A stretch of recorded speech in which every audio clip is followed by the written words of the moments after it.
between the Buckeyes and the Hurricanes. Fans are on their feet. White Claw puts his hand down, approaches the football, and away we go. Special teams came down there, just absolutely punished the kickoff return team. 15 and hammered at the 17-yard line.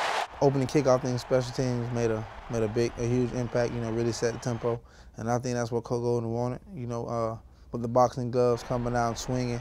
Corey Harris, his first series. I usually don't ever get nervous, but it's just, you know, I was so excited being back on the field when we burst the first play. First hand off across the 40. Lamar Miller to midfield, and here we go. Miller to the 30. Miller in a foot race to the 20, 15, 10, and Miller brought down at the 8-yard line. He gallops 55 yards. I was thrilled with the way we started the game. Obviously, if we could start a game like that every time, we're in great shape. Our guys executed what we wanted to get done, and it was really fun to watch our guys start off the way we wanted to, start fast. Harris again to throw. Touchdown. Looking right side, end zone, touchdown, Allen Hurns.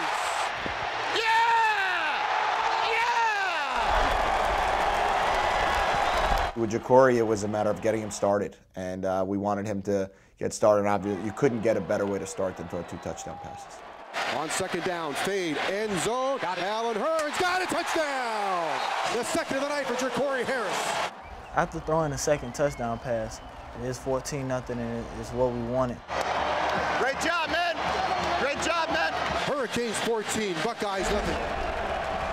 First down, play fake. And again, Harris with a deep drop. Has a man open, doesn't see him. Now throws, and it's going to be intercepted. It was a surprise, really. I didn't expect that to happen. Tuck it and go, right? Second down, Harris on a deep drop is going to throw. Throws underneath, intercepted at the 40-yard line. Jacory Harris was going to take every rep at quarterback. So he needed to know that I trusted him 100%, as did Coach Golden.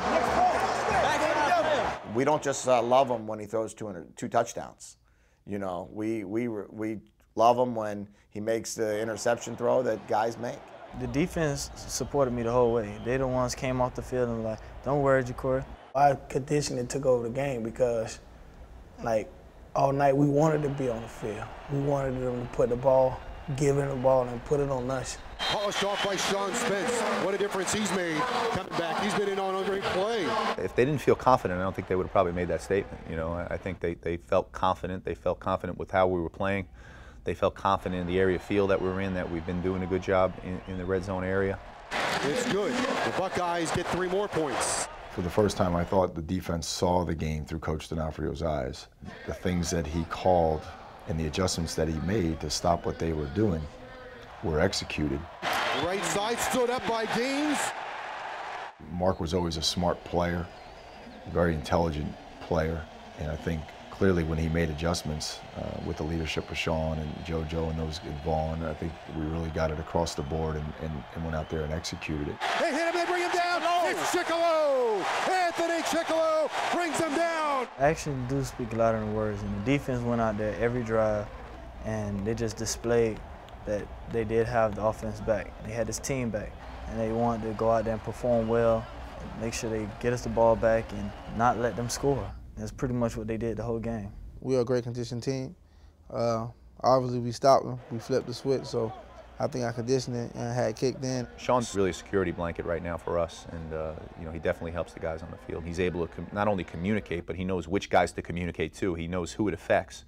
You know, so there's another level of his football intelligence.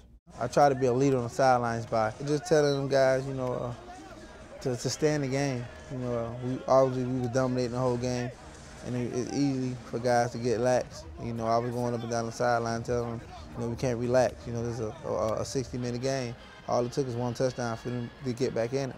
Especially when we into a big game, he's bringing the defense together, bringing us as one. First down, play action, as you called it. Miller steps up, he's going to run. 45 of Miami to the 40.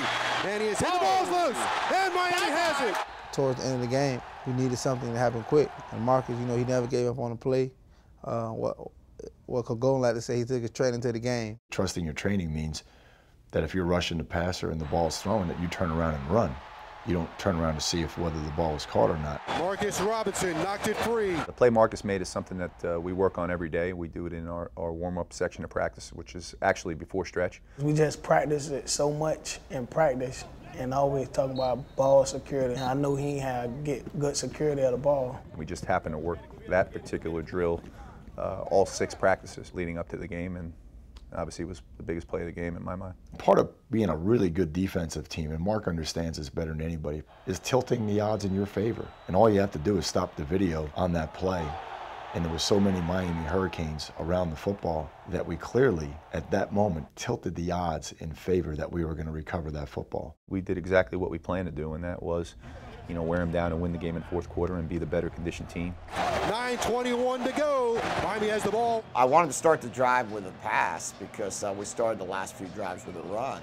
So I thought we'd get a coverage that we wanted, and we did get a coverage we wanted. We just didn't throw it to the right guy. Fires across the middle and almost intercepted for a touchdown. They'd probably got a touchdown if he didn't intercept that ball. Obviously, we lucked out right there. I think that they made a good play on the ball, and it would have been a turning point in the game. So it could have been a 17-13 game. He still looked at me like, keep fighting, I got your back, don't worry about it. Just take control of this team and just lead us to victory. If you trust him enough to make him your starting quarterback, you got to trust him, with the plays that you're calling, and trust him with the execution to do that in the game. Harris looking at a nickel defense. They rush 3, drop 8, throws, caught Hurts, 45, first down, midfield to the Ohio State 48-yard line. There was nothing that told anyone on our sideline that we couldn't complete the pass because we threw 2 interceptions in the first half. Ja'Cory Harris needed a big completion, and he got one to Allen Hurns. It means a lot to me when he can call a play in those situations and expect me to get him, because, that's what he expects from his quarterback. He made a big-time throw there, and I told him, I think I was yelling at the field, and he said, big-time throw right there. I got to the huddle on the 3rd and 1. 3rd and 1 with the game on the line. I told Ja'Cory before the game, now if I call this play, you got to make me right. Harris, play fake. Well, now I got to run and get this first down. And that's exactly what happened. To the far sideline, he got the first down and steps out of bounds. Good decision by Ja'Cory Harris. He got the first down. They're going to mark him out at the Ohio State 31-yard line. We did a great job pounding the ball, play in and play out. He throws for Streeter. It's caught at the 20. Inside the 20, down to the 18-yard line. That was a hold-your-breath moment. I already knew Ja'Cory was going back shoulder, and he threw it back shoulder. He was able to get it over the defender's head, and I was able to make a play on the ball.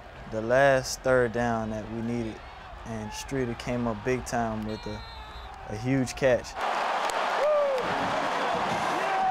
Ja'Cory trusted his guys, and I think what we did is we trusted Ja'Cory, and Ja'Cory trusted the guys around him. 3rd and goal from the 2, a minute 44 to play in the football game.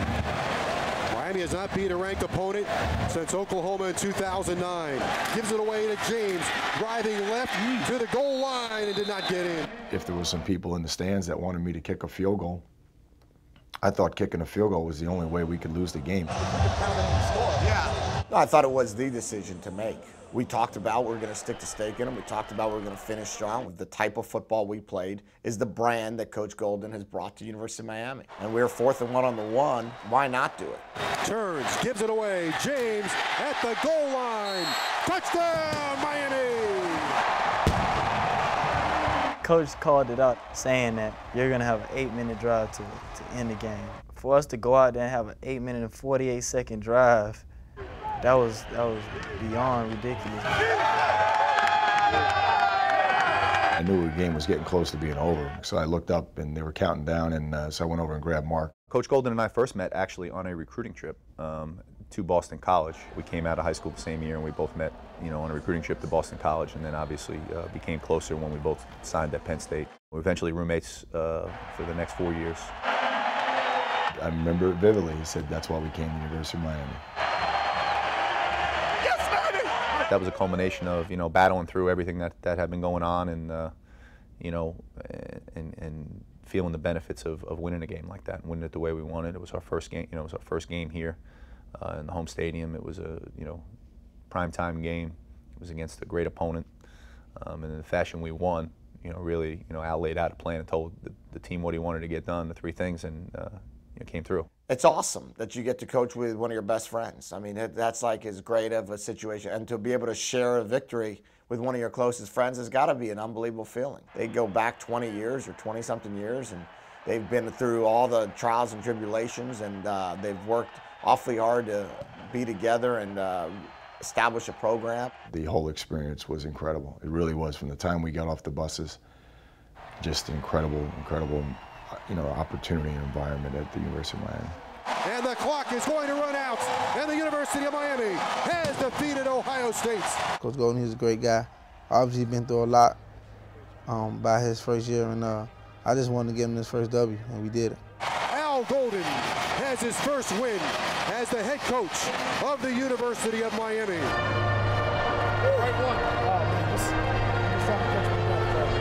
I felt very happy for Coach Golden after the game because this was his first win as a head coach at the University of Miami. We've been fighting for him, and because we see that he's been fighting for us, he's been doing the things that we, didn't expect him to do, but he's been doing them, so we're going to fight for him.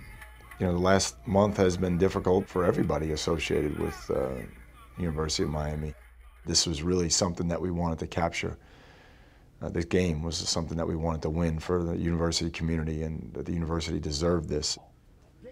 I mean, it was like there was like a release. It's been a tough month for everybody, all right? And you just took it out on the Buckeyes. Yeah. Hell yeah! Hell yeah! Listen to what I'm saying now, all right? We had a new leader in the department, new leader on campus. This guy faced it every day. Sean Eichhorst, your first win as AD. I didn't know who the game ball was going to, but after I seen that it was to Mr. Eichhorst, I wasn't surprised at all. Mr. Eichhorst had our back through this whole process. Obviously he was facing a lot of scrutiny and going through a lot of things up there in the front office, and he stayed behind us 100%. He supported us at all times, and he always had the door open for us if we needed him. He fought with us, and he had our backs, just like we had his. And he took care of us. He's been a beacon for us here over the last 4 weeks, and a true leader, and somebody that has been undaunted by this challenge, and I just thought it was only fitting that he'd get a game ball. In the face of adversity, as Coach and I have been talking about, you did not let it define you. You showed up, and you showed the world how tough you are. I'm going to exchange 1-2 here with Coach. This guy right here is a born leader. Yes, sir. Yes, sir. You follow his game plan.